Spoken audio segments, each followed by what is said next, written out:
My name's Justin McClure, and I'm here today with Will Sloan. And you're listening to the Important Cinema Club. And today, it's our first Shocktober.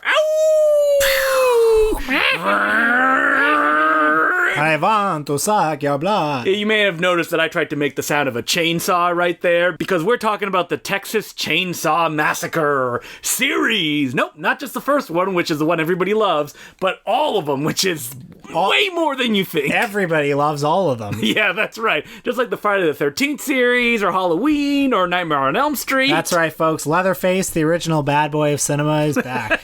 So, were you a big fan of the Texas Chainsaw Massacre? When did you see it? I saw it in the year 2009 when I was 20 on somebody's old VHS tape, in fact. In 2009? It was somebody's dad brought it over. It doesn't even fucking matter. No, yeah. Well, that's some very interesting context around that, though. Yeah. Was it like 7 generations and he's like, listen, man, this really happened.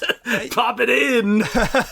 I don't recall much beyond that, and in fact, I had not seen the movie since you then. passed out in fear. Yeah, that's right. I mean, Texas Chainsaw Massacre was a movie that never really interested me because of all the fans and the reason that they love it so much. Like, man, it feels so real. It feels like a documentary. I'm like, no, thank you. Because you don't like that sort of thing. You don't like movies that are raw and ugly and want to show you a bad time. Yeah, I mean, I can like them, but it's not something that usually attracts me, especially when it's called the Texas Chainsaw Massacre. So when you saw it for the first time, did you immediately like it, or? I don't know if I did the first time, but I think that eventually when I gave it, like, its due and I loved it. And I'll tell you why. It's because that idea of being, like, real and feeling immediate is not something that I would kind of say doesn't exist in the film, but it is so stylized in a way that people always ignore. Look, since we're in Shocktober now, since we're talking about horror...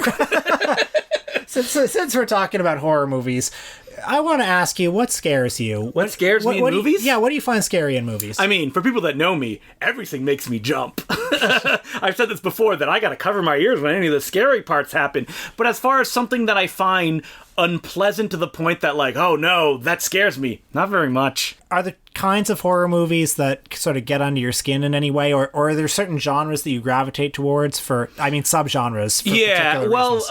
I definitely love slasher films, but I don't like anything that's real or miserable. The idea of stuff ending, like, especially in that kind of, like, a post 9/11 torture porny era, that's stuff that doesn't really interest me because it's the idea of the filmmakers going, hey man, this is real, this is how real life would end. Mm-hmm. Doesn't interest me. And that's not because it gets under my skin or it terrifies me, it's just annoying and I feel like I've wasted my time watching it. What do you like about slasher films? I just like the goofiness of it. I like the kind of structure and the kind of genre tropes that go through it. Like, why do I like kills? It's liturgy in a way. You watch a Friday the 13th movie and it's like, oh yeah, here's the part of this movie where somebody... Not really. Because, like, the early Friday the 13th that people really love, I find kind of dull. Uh-huh. I mean, my love for horror can be traced back to the original Dawn of the Dead. That's what I love. And if you can just take all that stuff, kind of the goofiness, the world building, a focus on character... The gore? The gore, definitely. How about the social commentary? Love it. Social commentary. But, like, the gore is definitely something that I love in slasher films because of the absurdity of the situation. I don't like pain when it comes to horror films. That really turns me off. Absurdity of you're seeing something that's not supposed to happen. It's essentially like a slapstick moment, and it's taboo in a way that, like, oh, you're not supposed to see this kind of stuff, but then you get to see it in a goofy way. Like, stuff like, I don't know, what I thought Texas Chainsaw Massacre was. Didn't really interest me. Okay. How about you? What scares you, Will? I would say something more like Texas Chainsaw Massacre. I mean, look, I don't scare. I'm a big boy. You are a white male of middle class upbringing. There's nothing to be afraid of. No, I'll tell you what I have to be afraid of. It's like, have you ever seen a little movie called Land of the Dead where their gated community, in fact, traps them? Yeah, that's right. So that the zombies can get them more easily. I was going to say, you know what Will's really afraid of? Taxes. Yes. The tax man. That's right. When you get up into that higher bracket, pal, you'll find out. Whoa, not me. But so, I mean, you've talked about how slasher films are not really your thing. Well, I like slasher movies. I like some of them, but I mean, there is something kind of repetitive about them, and there are long, boring stretches of slasher movies. There are. Like, people love certain slasher films, and I'm like, yeah, but they're boring in the middle. And I also don't like teenagers that I hate that you then get to see murdered. I was like, why can't I like them and then they get murdered? The tropes that people love about it, I'm like, no, do them better. I don't like that much. But I think the things that come closest to scaring me, this impenetrable man you see before you, Man of glass, are, things that look sort of like a snuff film. Things that look real and do you ugly. think the Texas Chainsaw Massacre looks like a snuff film? No, but it's... Texturally, it feels real, right? Well, it feels real. What it feels like, what this movie and something like Last House on the Left feel like are movies that are made by young people with nothing to lose and not a lot of money. And since they have nothing to lose, they are just gonna, go for it, and there's no stopping them, and there are no limits to their vision, and so that can be sort of scary. I mean, also, there are certain sort of Mondo-ish kind of things, or we talked about The Taming of Rebecca on this podcast, things where there's a sort of sweaty desperation coming from the screen. Yeah, we talked about it on a Mondo episode as well, the idea of seeing something real or something that is being sold as real. Yeah, something where there isn't kind of a safety net. And I'm not saying I endorse it exactly, but it's that's something I find scary. Because I think that what attracts me to the Texas Chainsaw Massacre now is the purity of it, and that if it was shot kind of documentary style, I would have less interest in it. But where the dolly move goes under the swing and follows the woman and her rear end, that is a very stylish, almost Terry Gilliam kind of camera move. And it's those kind of moments with the intensity, especially that last 20 minutes, where it's just screaming the entire time. But somebody like Tobe Hooper, he makes it work. Tobe Hooper and his collaborators. I was struck on this viewing of how kind of abrasive a movie it is right from the get-go. The early scenes where it's, the kids in the van and everything. The way it's shot, just wide angle lenses a lot, close up with people. Very strange, disconcerting angles. There's nothing, and the way it's edited also, he doesn't give you any sense of security. He doesn't give you a sense of grounding, and also all the characters in it are so kind of difficult and abrasive. Well, I think you're mostly speaking of Franklin, the guy in the wheelchair. Yeah. I think that what works for me is that the character is actually not that difficult. They're kind of just people. They don't have many traits. If you had to separate them out in a lineup, you probably couldn't. And Marilyn Burns, who is the final girl, there's no indication that she will be the final person that survives. I guess so, yeah, some of the characters are difficult, but the other ones are just kind of... There's nothing very cloying about these characters. There's nothing... they're not let's go have sex, or let's go do this. Or, it's not really forcing you... I mean, they become your point of identification, but there's nothing... He's not trying to make them lovable. No, they're just people. Yeah. And I think that that's what people react to, the documentary idea of it. And even the big scares of it when Leatherface first appears, it's almost banal in the way that it's presented. It's just a wide, and he just pops out of a door and he knocks the guy over the head. And what people remember is the guy's leg kicking on the ground as Leatherface drags him back into the room. Let's talk about Leatherface for a moment. I'm sure most people listening to this will know him, but how would you describe Mr. Face? A big guy with, in this movie, I believe he's wearing a butcher's smock the entire time. And he goes through a variety of interesting outfits as the series goes on. Yes, he does. And personalities, if not different perspectives on life. That's right. And, there's nothing scarier than a unstoppable killer whose face is obscured behind just a mask. And it looks like a shitty mask in the first one. You see his teeth through it. And what a mask we've got, because it's a mask made out of human flesh. I mean, one of the things that's amazing about Texas Chainsaw Massacre is that, it feels smelly, and everybody that worked on the film, they said, oh yeah, it smelled, because those were real bones. Okay, it feels smelly before they even get to the house. Okay? Yeah, it does. When you're in the van... sweaty. You don't want to be trapped in with these people. The guy that plays a hitchhiker, you see him act and you're like, is that a real weirdo or is it actually an actor? Okay, that's the kind of thing I love in a horror movie. I like that sense of where did they find these people, And I mean, that guy actually went on to be a voice actor and stuff like that. So of course. He wasn't some crazy actor, but it's that kind of mood that you can't really capture now. Rob Zombie keeps trying to do it, and he just can't do it in the way that people like Tobe Hooper or Wes Craven could. Because you've got to be young and desperate. Yes, and you got to be just just going out, doing it for the first time, using university equipment. There's so many dolly moves in Texas Chainsaw Massacre because the cinematographer said we had never been able to use a dolly before, so we wanted to use it as much as possible. And you've got to, have nothing to lose. So the stuff you're putting in the movie is like, well, I'm either going to be noticed or I'm not going to be noticed. And Texas Chainsaw was famously a terribly organized production. Tobe Hooper did not have control over anything. And I think that actually kind of helps the movie, if not just because it took them longer than they thought it would to shoot, just like The Evil Dead. It actually took 5 weeks. And that, like, Tobe Hooper, they're like, please bring a shot list. And one day he did, and he's like, oh no, I want to do a different shot instead. So that kind of, like, nervy energy is present throughout. You know, it's remarkable because, yes, it has that nervy energy, but also the movie is just an incredible crescendo. Just a very smooth crescendo. It keeps building and building and building until it stops. And it builds to a point that, like, it's not even like the big climactic, she turns against her captors. No, it ends with her in that famous shot riding in the back of the car, just screaming, her mind just lost, and then you go right to credits. I think that ending, other than anything else in the movie, like, that's what people remember the most. Yeah, because there's no catharsis. No catharsis at all. And I mean, somebody dies, gets run over by the truck, but it feels like Leatherface is still out there. That beautiful shot of him, like, spinning, doing the chainsaw dance in the setting sun. I mean, the movie does feel kind of real to me because, like, there is an authenticity to these locations. Yeah. You know, it really does feel like they just went out somewhere. And just shot stuff. Yeah, there's nothing pretty about the house. It looks like a real house. There's, like, a point that they see, like, a big thing filled with, like, daddy long legs in the corner of the room, and that was just there, and they filmed it, so they had the actor walk in and be like, what's that? And they put all the weird sounds, like that Polaroid, like, that, like, opens the film. And we didn't even mention the fact that it starts with, like, based on a true story at the beginning. Which technically, because it's Ed Gein. Yeah, I mean, Ed Gein only murdered 2 people and mostly just had fun necrophilia stuff. So fun necrophilia stuff. Hey, what, don't you have your subscription to Girls with Corpses magazine? Yes, an actual magazine. Yeah, it's under my mattress right now. You know, the movie taps into certain, like, I guess, we've all had the experience of, like, kind of being out and seeing, you know, an abandoned house or something. Yeah. Or poking around a park somewhere. Or, like, the weird gas station that doesn't look like it's open, but there is still a guy right there sitting.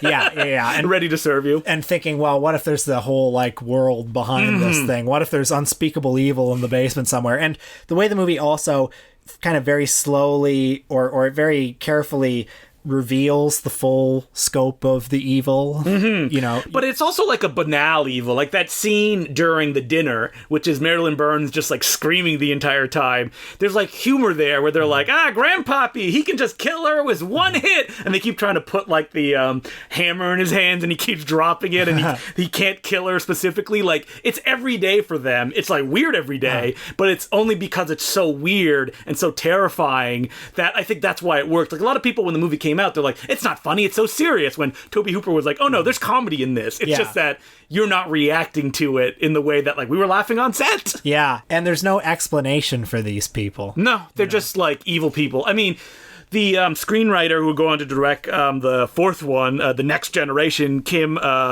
Henkel, actually said that there's no mention of cannibalism in the film in the first one, other than the grandpa, like, licking the blood off of Marilyn Burns' finger. It's just that people assume that's what it's about because of the slaughterhouse imagery that's throughout. Did you notice that one shot of, like, there's, like, what looks like documentary footage of a cow just sitting there? And I'm like, are they going to show slaughterhouse footage? I feel like there's a cut somewhere with that in it. And someone told Toby, like, no, pull it out. Well, famously, I guess it's sort of famous. Like, people always say the movie's not as violent as you think it is. You know? Yeah, that there's not that much gore. Yeah. That it's just like you perceive it to be gore. Like when it's just haunted by death. Yeah, when someone gets hooked up on a the meat hook, you don't actually see the back or anything like that. It just it feels like you have seen it. And, you know, there are skulls and stuff everywhere, and rotting flesh. I mean, like, Leatherface does drop his chainsaw on his leg, and it cuts it, and there's, like, animal entrails that fall out of it. So there's a little bit of gore, which is why I think people remember it. But it was a film that I think, wasn't it slapped with an X when it came out? Yeah. Because it was too violent, or just too intense. Well, I mean, people then and now find the movie really terrifying. And it was a huge hit, and it was distributed by mafiosos. Yeah, it made $30 million apparently, Yep. which, in those days. The filmmaker at the time did not see much of because it did not trickle down. I believe it was the same company. Didn't they put out Deep Throat? Yes, they did put out Deep Throat Right. as well, yeah.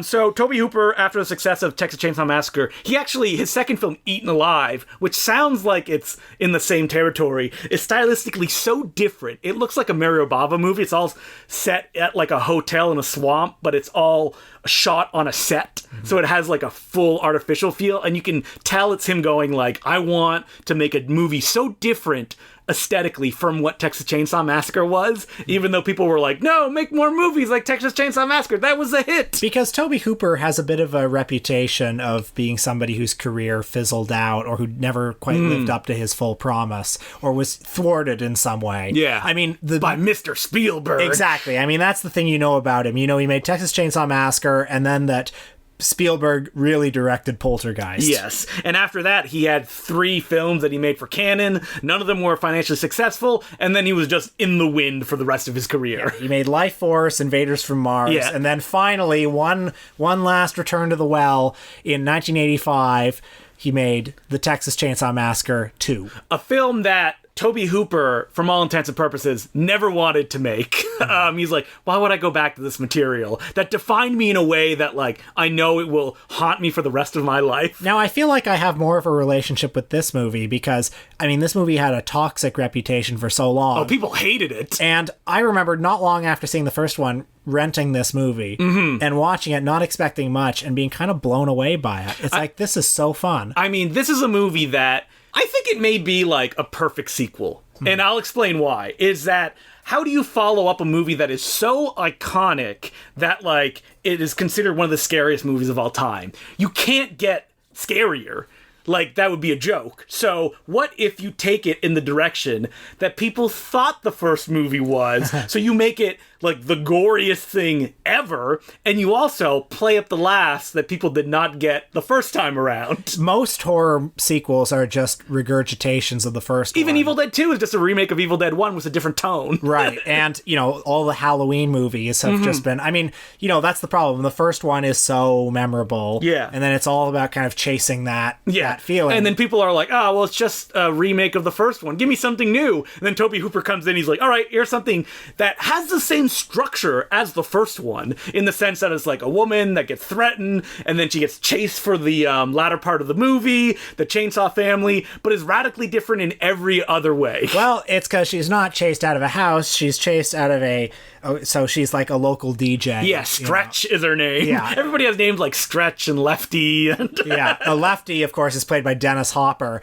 He is a relative of, some of the victims in the first movie. Franklin, a good callback where he finds Franklin's corpse in a wheelchair. Right. And he's, a state marshal or something. I'm not sure what he is. He's a police guy. Yeah. And, he wants to take them all to hell. But what's funny about Dennis Hopper, and I didn't even realize this until I heard Tobe Hooper talk about it, which is that he's the most ineffective kind of a savior in any movie. All he does is makes things worse. I know, because you keep waiting for him. He's the badass. Yeah. He's going in there. He's got the big gun. He's going to finally take this family down, and he doesn't. All he does is cause more and more troubles. He makes the woman Stretch play a recording that she has of killing on the radio, which makes the family show up. And, Tobe Hooper obviously went in here with very precise ideas if we want to tackle this material, and that Stretch, she's screaming the entire time, but she's also incredibly proactive in what's going on. She actually makes it out,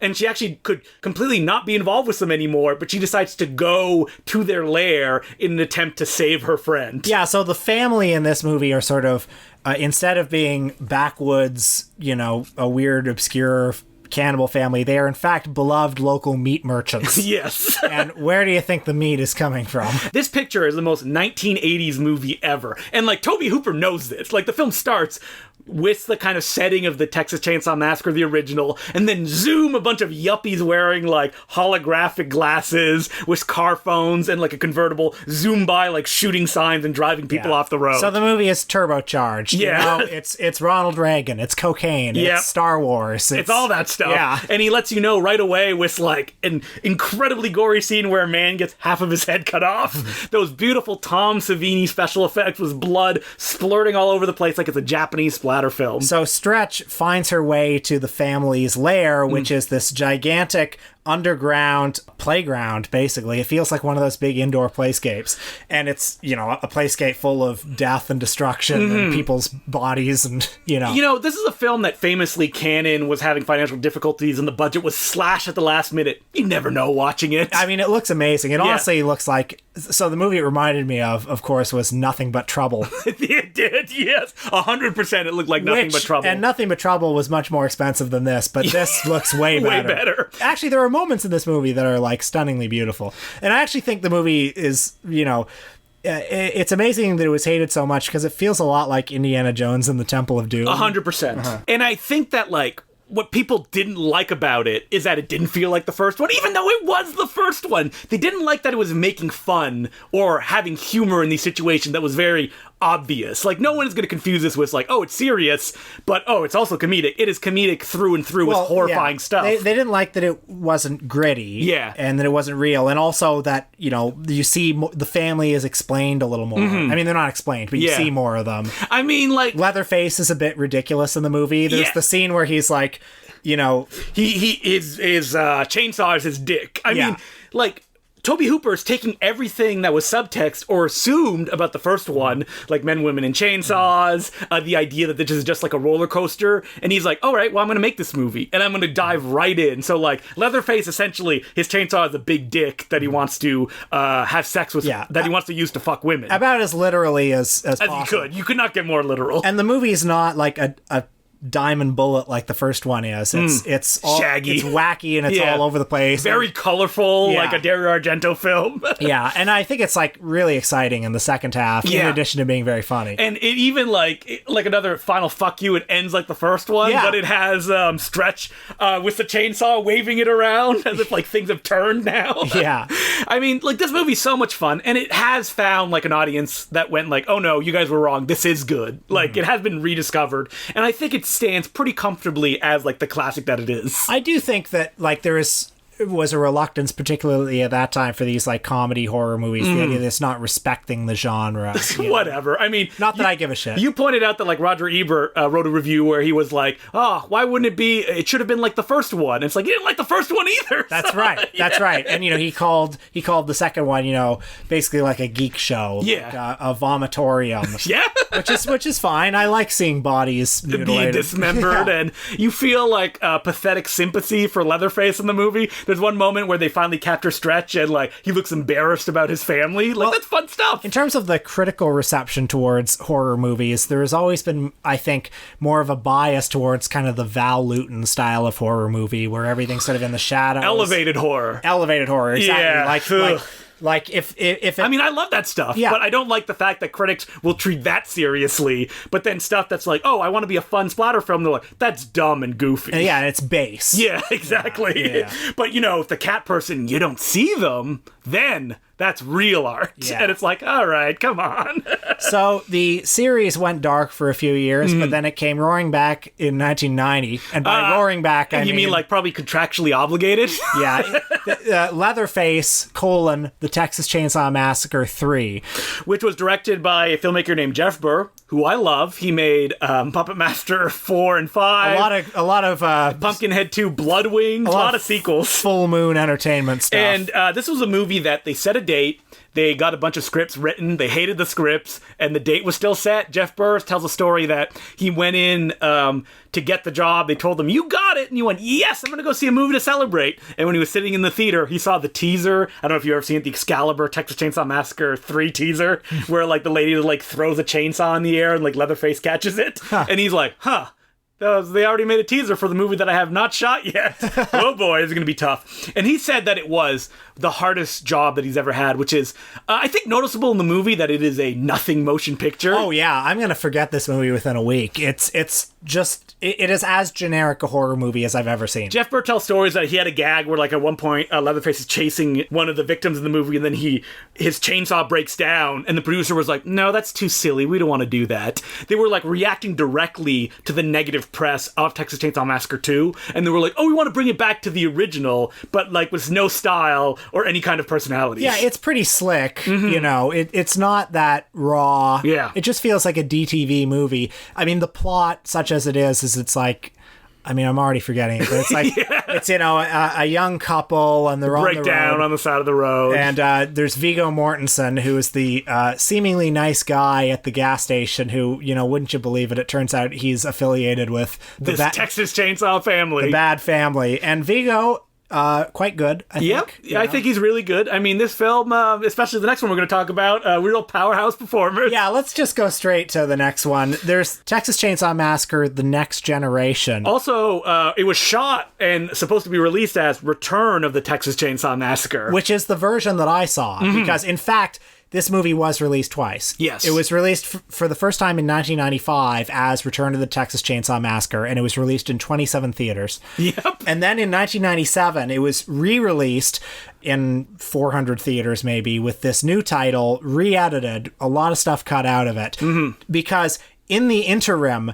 its two lead actors had become very famous. And those two lead actors are Matthew McConaughey and... Renee Zellweger. And so they're like, we gotta capitalize on this. And so they actually edited the movie down. They cut like 10 or minutes out of it just randomly. The director was not involved at all. I remember The Standee as a kid so vividly. It was like, it's like a man, but he's like dressed as a woman to look all sexy like. And it's like... Texas Chainsaw Massacre, the next generation.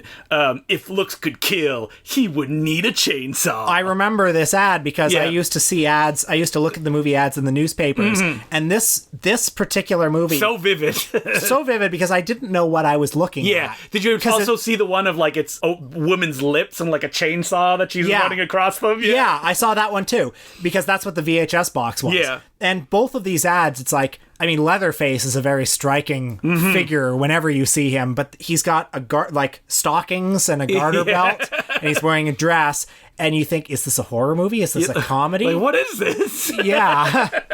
And I actually hadn't seen it until a few days ago when I finally sat down and watched it. Same. Because this is a film that famously is hated. I think out of all the Texas Chainsaw Massacre films, this is the one that people dislike the most. And it is actually directed by one of the people who wrote the first one, Kim Henkel, who I think that... You know, I listened to the commentary track he did for the new Blu-ray release from Scream Factory, and he says, like, I didn't want to direct it. They kind of forced me into it. You know, I don't like directing. And someone on the commentary is like, but I made a documentary with you at the time. He said you love directing and you hate writing. He's like, you know what? I hate both of those things. I don't like doing any of this stuff.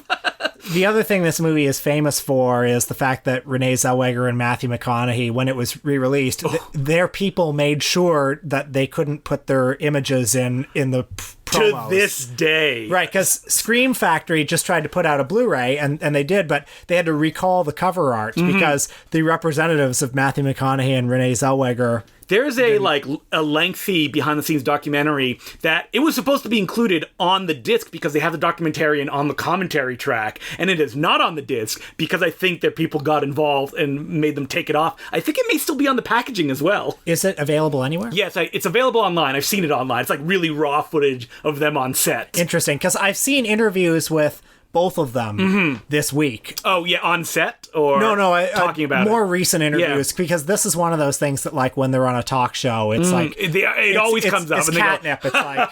Yeah, I did that. I was a young up-and-coming actor. That was pretty crazy. Yeah. Well, Renee Zellweger was talking about how unsafe the set was, and she was, like, laughing about it. And I will say... You know, there are some shots in the movie. She was saying, yeah, you know, imagine being chased by a live chainsaw. Yeah. And I thought, you know, maybe that was a little unsafe. Yeah. Shooting all nights, everybody's whacked out. She said the movie was a good workout, and I was watching the movie with that in mind, and it's like, wow, some of this stuff is really physically demanding. On the commentary track, they're like, if Renee Zellweger didn't want to be an actor, she could have been like a long-distance runner because she could sprint over and over again. Now, I don't think they should be ashamed of their work here because I think they're both very good. They commit themselves 100%. I mean, you know, William Friedkin should look back at Killer Joe and be like, wait a minute, Matthew, did you just rip that off from a Chainsaw Massacre? Matthew McConaughey's performance in this movie, honestly, I think it's one of his best performances. Like, he is going for the Oscar. He is incredible. It's like Death of a Salesman. like he's just like, "Rah!" Just chewing up scenery. At one point, he like murders someone, and his face turns all red as he's doing it. He's like stomping their head with his boot. So yeah, and actually that scene is exactly like the chicken wing scene in Killer Joe. Exactly. Yeah. So anyway, as you can probably tell, Matthew McConaughey is one of the villains in the movie. Renee Zellweger is, the final girl. She's the young girl going to the prom. She's with her annoying teen friends. They don't matter. They're going to die pretty quick. They do die pretty quick. And most of the movie is her sort of being held hostage at the next generation of the Texas Chainsaw Massacre's home. It's kind of like inversed in that like the big long chase sequence actually comes in 30 minutes into the movie, and you have this big like Leatherface like crashing through doors, like chasing her off the roof. Stuff you would expect for the end happens there. And then like you said, the rest of the movie is like almost like a weird twisted version of like a 90s sitcom of like all of them in the house, but like domestic abuses kind of breaking out at the drop of a hat. Yeah, it's pretty wacky stuff. I mean, you could imagine like the Robin Wood essay that would be like, well, it's the 90s and the end of history, and this family symbolizes the bankruptcy of patriarchal capitalism in the family unit. There you go. Yeah, that's how I view it as well. Like, why not? There's some real kind of amusing stuff, like the fact that Renee Zellweger at one point is put in a trunk, and then the person that kidnaps her just goes and gets pizza. The movie's very funny. Yeah, it is funny. It's got a bit of a John Waters feel. Yeah, but I can understand that, like, I don't know if the director meant this, but it is very unpleasant in a way that I think that people who like the Texas Chainsaw Massacre didn't want a movie to be. And that's another thing I like about it. Yes, me too. It actually doesn't have any cannibalism in it. No. And it's not very gory, but it's very dirty and ugly. Yes. And just people hurting each other. Yeah, in like not fun ways, not goofy ways. And, spending this week watching all these movies, other than Leatherface, the third one, it's all like different kind of takes on this material. Yeah. Which is weird because they don't really break out of like the woman being chased and all that stuff for the protagonist. And there's always the scene halfway through where the woman like runs up to this seemingly safe house and turns out, oh, this guy is also with the family. But like in Return of the Texas Chainsaw Massacre, it's like the wife that has to like, she has like a travel agency in the middle of nowhere. And she's the one that brings Renee Zellweger into the situation. Renee Zellweger is great in this movie. Oh, yeah. Like, there's one scene where she, like, suddenly takes charge, and she's like, no, you fucking sit down, to, like, Leatherface. And speaking of which, Leatherface in the movie, he's portlier than in previous films.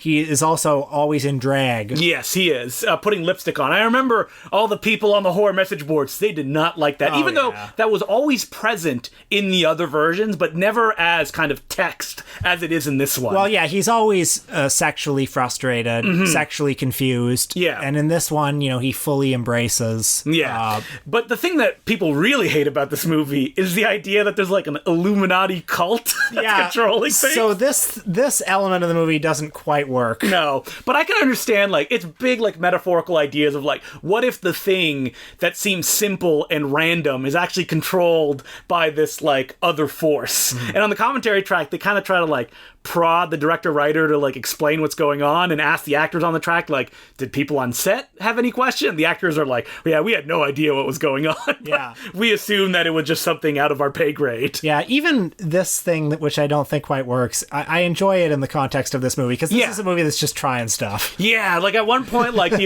Illuminati guy, like, opens his shirt and he has, like, 3, like, rings attached to his chest. Yeah. You're like, what is going on? It's so weird and so like in your face, but in a different way than Texas Chainsaw Massacre 2. I think if there was gore, people would love it more, but there isn't. So like there's no genre stuff to kind of hold on to. It's like you said, it feels like a John Waters movie. Yeah, it's definitely worth a look. Yeah, I mean, it has a climax that is so baffling involving a plane. Yeah. Like, if you've been putting it off because everybody said it sucked, like, go in with more of an open mind to check it out. Certainly better than Part 3. Oh, yeah. I mean, everything's better than Part 3, which is a nothingness. But you also checked out the Michael Bay-produced remake from the 2000s. The Platinum Dooms remake. 0 stars from Roger Ebert. Wow. I mean, I'll say this, that it is a perfect summary of where horror was post-2001. That if you're going to make a Texas Chainsaw Massacre movie, you're going to show the gore. It's going to be colorless. It'll also be immaculate, like, light shafts going through every room. Leatherface is all, like, grody and gross looking. Like, stuff happens where, like, people drag their hands against walls and their nails come off in, like, close-up, because it wants you to feel it. Also, everybody kind of looks like a movie star. Like, in the way that Marilyn Burns just felt like someone you would meet on the street. Jessica Biel, you're like, oh, yeah, well, she's a movie star. She will be the final girl. That's what the movie feels like. Right. And she looks dirty, but in, like, a made-up kind of dirty version. So I do think it's really fascinating, like, what it's trying to do in the time that it's doing it. I think it works. Its biggest mistake is they set it in the 70s. It just makes you remember, like, oh yeah, the original's really good. Why is it set in the 70s too? Yeah, Platinum Dunes did a whole series of remakes of, they did, Friday the 13th again, they did A Nightmare on Elm Street, and they were all just kind of echoes. Yeah, they were. I mean, I think that Texas Chainsaw Massacre is pretty successful at what it does, and it's stylish in a way as well that's very goofy. Like, at one point, it's a woman hitchhiker they pick up in this one. She pulls a gun out of her vagina, puts it in her mouth, and blows out her head, and then the camera zooms in from the faces of the people that saw it through the hole in her head and like pulls back. That is such like a 2003 kind of thing. Interesting. Well, I do remember Richard Roper praising it for its style on TV. Yeah, it was actually shot by the cinematographer who shot the original Texas Chainsaw Massacre. Oh, wow. Because at that point he had become a music video kind of cinematographer and had done a bunch of pictures, so it was a very conscious effort to get that guy and do it. Have you seen any of the other ones after Of course, this? I've seen them all. Texas Chainsaw Massacre, the beginning is awful. It's everything that is bad, like the pain and the suffering and the downer ending of, that era of cinema, just blown up. I wouldn't recommend it to anyone. It was directed by, he did the Teenage Mutant Ninja Turtles movie. He was like a Michael Bay guy. Total hack, yeah. Across the board. He did Battle LA. Remember that? It was Aaron Eckhart. I do remember What a boring piece of crap. Anyway, and then there was also a really weird entry called Texas Chainsaw Massacre 3D. Now, I think the rights reverted to the people that originally owned it. So it was a completely different non-Platinum Dunes related company. And they were like, we're going to bring Texas Chainsaw Massacre back to its roots. So like Gunnar Hansen is in it, Bill Moseley, and they actually appear in the movie. The movie starts right after the original Texas Chainsaw Massacre ends. But then it jumps to the present in like this really weird, like, teenagers inherit the house that the Sawyers used to live in, and it has a really weird scene where the realtor at one point meets one of the girls, and he's like, didn't you read the fine print? Leatherface lives in the basement. It's just really goofy. There's a scene where, like, at one point they're at a fair and Leatherface throws a chainsaw at a bunch of policemen and they duck, and it's like a 3D chainsaw coming right at the screen. And then when the policemen look, Leatherface is gone. And I'm like, that's what that feels like. Is it supposed to be funny at all? I don't think it is. Okay. It's just like, it's like so committed to being like, it doesn't feel like the original, but they don't want to be the Platinum Dunes version, so it's kind of nothing. It ends at the end with the main character teaming up with Leatherface against the evil sheriff. So yeah, it is its own weird thing. I will say I very much enjoyed taking a trip to Texas this week. That's right. Getting some barbecue. Because I, of course, knew that the first two were good, but I was surprised to find that there were other areas of interest, even the one I didn't like so much, at least shone a new light on the franchise. Yeah, and it's a franchise that I'm curious, like, when are they going to make a new one? And what will that be? I mean, there's been this many movies. There's been no urban Texas Chainsaw Massacre film, which is kind of absurd. That's where you go with the third one. I think that the Texas Chainsaw Massacre is a series that is ripe. It's a concept that's durable. I don't see this going out of style. I think currently, with the state of America and the way they consider the South and stuff, that there's a very interesting take on it. Absolutely, and also, I mean, the fact that a place like Texas is very urbanized, and there are huge divisions between the urban and the rural and the suburban areas. Let's who owns the rights to Texas Chainsaw Massacre? Jump in there. You and me. Let's do a movie. Yeah, we'll write a spec script and we'll just go and shoot it. Is Leatherface a mega guy? Does he want to build the wall? Yeah. So as per usual, you can send us letters at importantcinemaclubpodcast@gmail.com. And it's a big announcement this week, which is the Blu-ray that I'm putting out this month. And it is 2 movies. Flesh Freaks and Kung Fu Zombie. Now, this is for Gold Ninja Video. Yep. I will say this is not an Important Cinema Club bargain bin classic release. It is not. It is an Eagle Claw Essential and another sublabel called The Director's Cult. So, okay, what is Eagle Claw Essentials? So that'll be martial arts films. Okay. So usually Taiwanese martial arts films. And for Kung Fu Zombie, it's a Billy Chong film. And I love Kung Fu Zombie. Yeah, you've seen it. It's super wacky. And when I was putting it together, because Will wasn't there, I was like, okay, I'm doing 2 Blu-rays. I don't want it to, skimp on special features. So you have the movie, you have commentary with me and a fellow named Brandon Lim, who is a programmer he has a series called Always Asian and Almost Asian. At Eyesore Cinema here. That he does in Toronto. And then you also have a VHS copy of the movie that looks different and has different sound that I was like, I don't know which version to pick. I'll just put both of them on there. And then you also have, I put together a trailer reel of Hong Kong horror stuff, and I did the very daunting task of recording commentary over it, where I just kind of like rapid speak through 90 minutes of trailers. I believe there's 37 of them. Can't wait. Yep. And then there's one other thing. Oh, there's a little video that I made that's only 3 minutes long. It's a beginner's guide to Hong Kong horror. There's also like liner notes, the original art, and stuff like that. Oh, and a bonus film, Kung Fu from Beyond the Grave, another Billy Chong film. I also like that movie. And all of those things have introductions. Is there a secret feature on the disc? Of course there is, but I'm not going to say what it is. You're going to have to check it out to find out. It's actually a really rare one that is known under many titles. And the other Blu-ray release, yes, there are 2 Blu-ray releases this month. I'll tell you right now that Kung Fu Zombie's $10 and Flesh Freaks is $15. And the reason that Flesh Freaks is $15 is because I actually worked in conjunction with the filmmaker. So I got like a fresh copy of one of the movies that's on the disc, 7 short films that he did. We did commentaries together. And Flesh Freaks is a shot-on mini-DV film that a filmmaker made when he was 18 in 1999, 2000. And it has such a weird story behind it. It's like a zombie film, and he went to Belize with his parents who are archaeologists. So he essentially did a Cannibal Ferox thing where he shot like a zombie movie there, and that's like the backstory of the film that's happening in Toronto. And it's Toronto like it doesn't exist anymore. He's hanging out at the old Bloor Cinema. It is a film made by an 18-year-old, but it's fascinating. He's like a special effects guy. Like when he made the movie, he wanted all the zombies to wear masks like City of the Living Dead, so he made custom masks for all of them. What's the filmmaker's name? Connell Pendergast is his name. And so there's Flesh Freaks, and I'm saying like it's Flesh Freaks, but there's also Kill Them and Eat Them, a movie he made 2 years later, which is just as fun. It's post-apocalyptic, and it's all about like monsters and like a Guyver style situation. So these are real low-budget movies made by a guy who freely admits that like he didn't even have a tripod to put on his camera, but both these films were distributed by companies. Wow. They were released on VHS by Sub Rosa Entertainment. So, like, people know them. Like, the Hamilton Trash Cinema guy, he knew Flesh Freaks, and it has its own cult around it.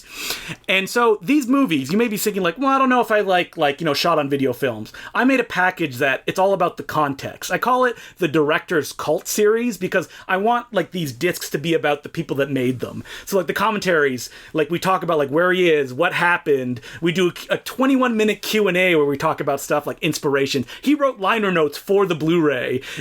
All the special features on the previous DVDs of these movies that were released in 2001 that are long out of print, including an archival commentary track, they're on here. Deleted scenes, making ofs. I mean, we all love, or you and me at least, we love DVDs that are like a box that feature somebody's career. Yes. You know? And, I mean, this one really does because it even has, like, the short films that he made, like, when he was the age that he made that movie, up to a short film that has not been released anywhere yet, an animated film, is on the disc.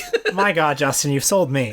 Yeah. Surely you've sold some people listening. Hopefully. I mean, if you order now, this is actually a limited edition version of it that comes with another disc with, I found a copy, thanks to Hamilton Trash Cinema guy, of Flesh Freaks on VHS, so I captured that so you could watch Flesh Freaks on, like, the VHS mode. Oh my God, it's like the complete Mr. Arcadin. Yeah, that's pretty much it. So you can get both. I'm out of breath, Justin. Yeah. There's so much. You can get both for $25 Canadian on goldninjavideo.com. Like usual, they're limited edition, so act now or they just might disappear. And if you're like, oh, $25, that's too much for those kind of things. I should note that, like, shipping is the same if you get 2 discs instead of just 1.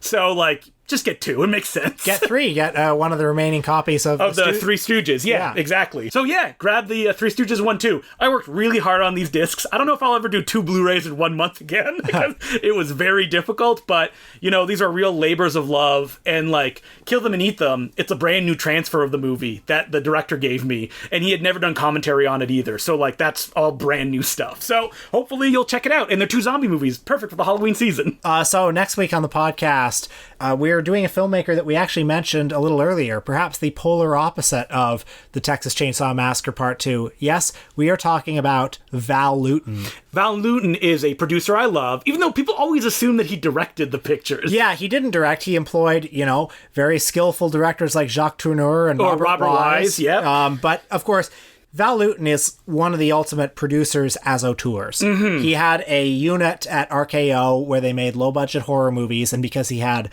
so little to work with, he created Fear Out of the Shadows. And then he passed away a few years after making those films, so it was like his legacy was complete. Like, this was his magnum opus, and he made a few movies after that, but people don't really talk about them. They talk about movies like Cat People, The Body Snatcher, The Leopard Man, Ghost Ship is one. And if people are like, oh, I'd like to watch these movies, if you have a Criterion subscription, they're all online right now. They were recently uploaded to their service. So you can watch them this week and then listen to our episode, or you can listen to our episode and then go watch the ones that we say that we love. Very excited to dive in. Yeah, me too. I haven't watched these films. This was one of the filmmakers that I really discovered when I started to go through the library at York University, and I don't think I had heard about him at that point. Oh, maybe I had heard about the Cat People, but I like the sexy Paul Schrader version, and I remember picking a book off the shelf and be like, who's this Val Lewton guy? And like reading about it and being like, oh, this is fascinating. All right, so that's what we're doing next week, and until then, my name's Justin the Clue. Oh wait, Patreon, we didn't talk about that. Oh yeah. I'm doing so much shilling, I forgot that we have more stuff to... My God, have the plugs lasted longer than the regular episode? No, we weren't long on the episode, so... Okay, so on the Patreon, we are talking about another great filmmaker. You're like, who did we talk about? It's been so long.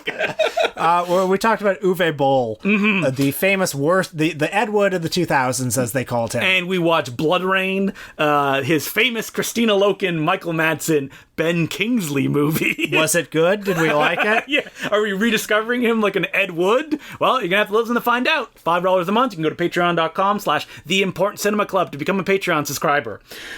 Whew. Okay, until next time, I'm Justin the Clue. I'm Will Sloan. Thanks for listening.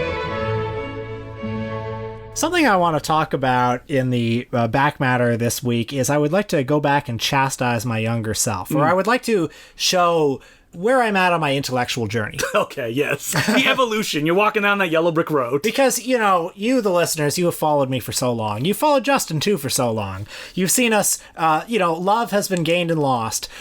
Cities have been built and fallen. Crumbled. Yeah, like Rome just fell. Not in a day. It took years, but it fell. I mean, when I started this podcast, I was a young man of, I want to say 26. I think I was still 26. Yeah. Very end of the year. Yeah. And now I'm 30. Yes. You know, much changes in those times. And as I look back on the old episodes we recorded, there's a... that you listen to every night to lull yourself to sleep. There's a tendency that I've noticed that I find very irritating now is I'm very preoccupied in those early episodes about the notion of a great filmmaker. You are obsessed with it. What is a great filmmaker? What counts as a great filmmaker? I like to point out, much to my bafflement, every time you bring it up. And I don't know when that stopped for me, but to me, as I look back on it now, that seems very, very much the opposite. Or, well, if not the opposite, very far from what I now find interesting about movies. Why do you think that was your train of focus at the time?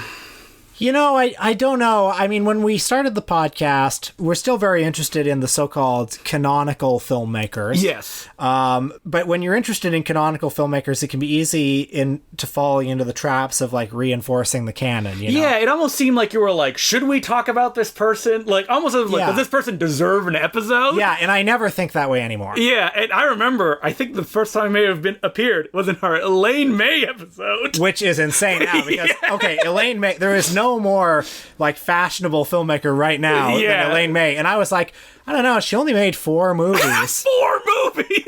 Okay, and that's crazy, because we called that episode, Is Elaine May a Great Filmmaker? Yes, and I think it's because you brought it up. I brought it up. I was like, can you be a great filmmaker if you only make 4 movies? I would like to go back in time and give my answer Yes, of course. It's absolutely ridiculous that I would ask that because Elaine May has made more great movies than lots of film that people talk about all the time. I mean, fucking Peter Bogdanovich. Well, okay, Paper Moon, Targets, Last Picture Show. What's up, Doc? Is anybody stumping for St. Jack? I don't know. Oh, some people stump for St. Jack, yeah. So he's Elaine May. I would say Elaine May's are probably better. Okay, Elaine May made A New Leaf, Mikey and Nikki. She made The Heartbreak Kid. And I gotta say, in that early episode, I said I didn't like Ishtar. You love Ishtar now. Then I saw it with an audience, and it all clicked. Yeah, that's right. So 4 right down the middle home runs. But I also feel like there was an early episode where we talked about Radley Metzger, and I brought it up again in that episode. That is, I did not remember that. Okay, because that's madness. Because I was nitpicking about, well, does he count as a great filmmaker? Oh, I remember too that you're like, oh, I wish it was like on a steady cam what he was attempting, and I'm like, madness. Yeah, because you know what I said about the opening of Misty Beethoven in that episode. I don't remember at all, and I have not listened to this episode since we did it, but I remember it scarred your mind. Because I'm so ashamed. I remember saying, yeah, the opening of Misty Beethoven is like just good enough that you wish it was kind of better. I remember because that was your thesis of that you're like, I wish Misty Beethoven was better, and at the time I was like, isn't it like one of the greatest porn films of all time? I mean, now I don't know what I was on about, because I kind of think that like, what, would you change anything about the opening of Misty Beethoven? It's kind of like a fascinating object as it is. Yeah, so, I wonder what changed and what clicked that probably just doing this week in and week out, it's like, it doesn't matter. I think so, because, doing this podcast over and over again, it makes you think. It's not like just watching movies. It's like you have to kind of think critically about movies every week, and you have to like make a case for movies every week. Yeah. And you become exposed to different kinds of movies, different kinds of filmmakers, different ways of making movies. So we hope that the people listening have also changed, like I have. Don't like action movies anymore. Grown past it. Not my thing. Nah, that's not true. Have you changed at all since the start of this podcast? Nah, I've always been great. Yeah. No, I'm trying to think of like, because when we started this podcast, you very much felt like you wanted to talk about stuff that I don't get to talk about with other people. And I definitely feel like there are filmmakers that have been challenges for both of us. Mm-hmm. Yeah, filmmakers that I don't know if I would have like gone out of my way to watch on my own, and being able to talk about them is very interesting. I'm trying to think of like anything. You know what I really like now, and I think, did I talk about this last week? Is that like, we talked about elevated horror. I do like that idea a lot now of like just kind of like slow cinema is something that I've kind of grown even more towards, and it's because that like fast cinema I'm like not fast enough. So it's like it spins around and I'm like, oh no, I just want something in, like someone in control of what's going on. I have not moved to my everything needs to be real period, but I'm sure that'll happen eventually because everybody usually gets there. We should just go back and we should do remakes of every episode. I mean, there are some that I wish we could. Oh man, Michael Bay and John Woo in the same episode, and it's like 20 minutes long. That's madness that we did them in the same episode. And also, I mean, I have not listened to our episode number 2 on Abel Ferrara in forever, but I bet it's bad. Oh, I bet it's real bad. We should do, you know what? Next week, Patreon, Driller Killer should be our subject. Yeah. And we can talk about Abel Ferrara in general. It should be. Because I just watched, I was going to watch The Addiction, which is another, or we can watch The Addiction, which is another Abel Ferrara movie. Yeah. The Abel Ferrara one, I remember when it ended after we recorded, I was like, ooh, that's not very good. I wonder if we'll be able to. Well, because people, like, at least our friends were kind of into the podcast just as we started. And they're like, oh, well, if they like the Abel Ferrara episode, I guess it's okay. That's right. Someone was like, good episode, but it was probably like a good job. Pat on the back. Well, I mean, again, I hope the listeners have changed as well and will continue changing. You know what another one that I regret is? The last one I regret. This is like the apology tour that we're going on. When we did the Ingmar Bergman episode. Yes. Okay. I think that we were like, at least I was very self-conscious about like talking about certain great filmmakers, and I was almost kind of like, playing up this idea of like, okay, we're the dumb guys talking about high art, and I definitely wish I didn't strike that posture with Bergman. I mean, Bergman is he's very accessible. Yeah, we're gonna revisit him, but that's also one that's like there's still, and we talk about this every now and then, that it's like, what do we have to say about this filmmaker? Like, what perspective can we bring? Yeah, that's the thing. Bergman is so talked about, so written about, that I think the angle we were kind of getting at him was like Bergman for dummies. Yeah, the Blue Collar podcast, and that was we were like the Blue Collar comedy tour back in the day. That hasn't been revisited in like years. All right, that's good. Yeah.